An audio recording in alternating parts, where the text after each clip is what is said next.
I want to welcome you back to BLACKSITE tonight. I want to talk to you about Deion Sanders and the Colorado Buffaloes losing to the UCLA Bruins 28-16. First, I would like for you to subscribe to this channel, hit that like button, hit that notification button, but also comment on this video. The Deion Sanders show went on the road, and they went to Los Angeles to play the UCLA Bruins, and it didn't turn out well for them. It started early. Colorado played extremely well. They were up 6-0, but after that, the UCLA Bruins defense took over. The UCLA offensive line and play scheme on the defensive line just overwhelmed the Colorado Buffaloes. You could see the talent difference in the defensive line of the UCLA Bruins against this young Colorado offensive line. And I'm talking about Shedeur Sanders was under pressure. It was all night long. You can see the hits, the sacks, and any quarterback which is touched. I don't care if it's Tom Brady. I don't care who it is in the NFL. You hit that quarterback enough, he will get itchy in the pocket. Those legs start shaking. You release the ball faster. And what happens? You don't get the completions, more punts, and this is what happened in this game. This was truly a great defensive effort by the Bruins, and you have to give them credit. But one thing Deion said, he needs 8, 9, and 10 players to make his team a national championship quality team, which is right, which he is right. He may have the skill positions, but he doesn't have the alignment, and that's the true nature of football, is the trenches. And in the trenches, he just doesn't have it. Now, I will say this, Colorado defense played much better. I truly believe they improved over those 2 weeks. I thought UCLA would score more points. They only put up 28. It was 21 going into the fourth quarter, but that was an improvement. It gave them for a while an opportunity to win the game, but UCLA stretched out the lead at the end and easily won 28-16. But what Deion was trying to impress upon his team is to be more disciplined, compete harder, which I thought they competed. I didn't think they would win this game against the UCLA Bruins because Chip Kelly has been there 3 or 4 years. And see, people think that you can just come in and win in a new program. A new program takes 3 or 4 years before you can basically start competing for the conference championship, then into the playoffs, and possibly a national championship. So Deion is taking a step-by-step approach into winning.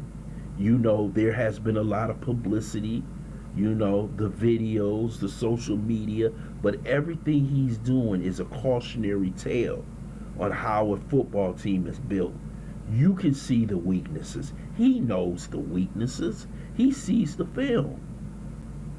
He knows that he doesn't have the big men yet to compete with the high quality teams in the Pac-12, and next year it'll be the Big 12.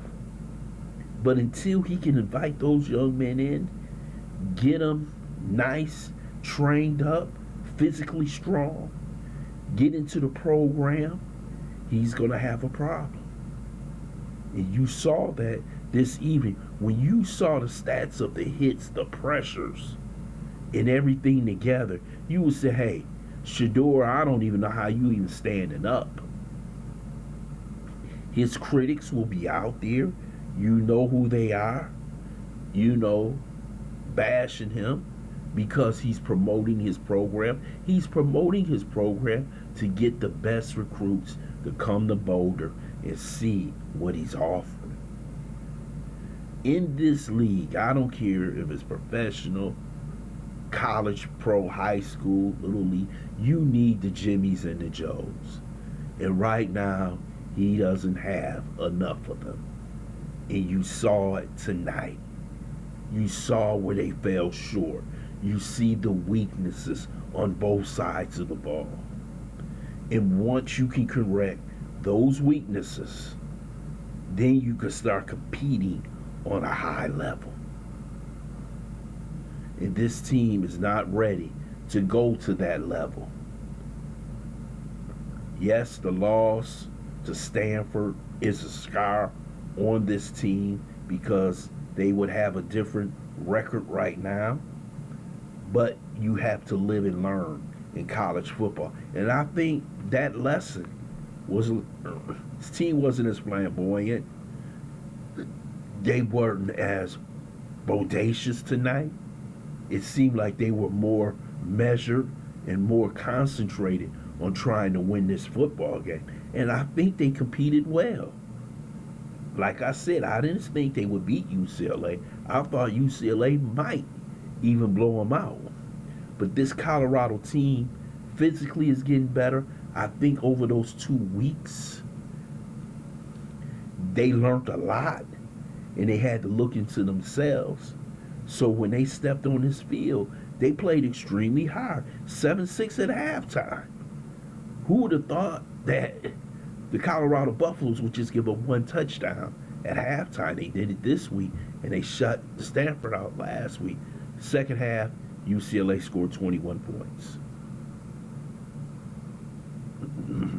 So maybe what Deion is saying, how he's motivating these young men, how he's getting them to believe in winning. Because for a program to change around, you have to change everything. And that's what he's truly working on.